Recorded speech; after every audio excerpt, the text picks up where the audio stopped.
Good morning everyone. আজ আমাদের road ট্রিপের ডে 7 আর আজ আমরা ফাইনালি পৌঁছে যাব আমাদের main destination towards Muktinath temple. আর শুরুতেই যদি এরকম সুন্দর একটা ভিউ পাওয়া যায় তাহলে তো কোনো কথাই থাকে না। সামনে বয়ে চলেছে খরস্রোতা কালীগন্ধবী নদী আর তার সামনে আমার বেবি এলিফ্যান্ট। আর এইবারে দূরের পাহাড়গুলো জাস্ট দেখো, এরকম ব্রাউন কালারের পাহাড় আর সামনের একটা এরকম অফরোড স্টেজ, জাস্ট ফাটাফাটি একটা অ্যাম্বিয়েন্স।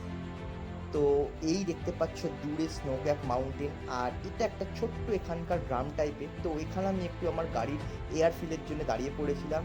তো চলো আবার সামনের দিকে এগিয়ে যাই।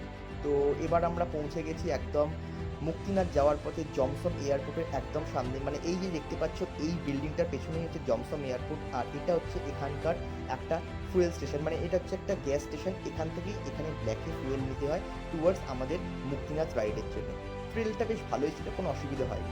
তো এবার আমরা ফাইনালি পৌঁছে গেছি একদম মুক্তিনাথ যাওয়ার ফাইনাল স্টেশন। মানে এই যে এখানটায় আমি দাঁড়িয়ে ছবি তোলার জন্য দাঁড়িয়েছি, এখান থেকে আর 5 কিলোমিটার দূরেই হচ্ছে একটা মুক্তিনাথ টেম্পল। আর এখানকার জাস্ট এই রাস্তাটা দেখো, একদম লুজ গ্র্যাভেলস পড়ে রয়েছে। মানে দেখে যতটা ইজি মনে হচ্ছে ততটা কিন্তু একদম ইজি নয়, এখান দিয়ে গাড়ি চালাতে খুবই প্রবলেম হয়েছে। তো এই ছিল এই ব্লগ।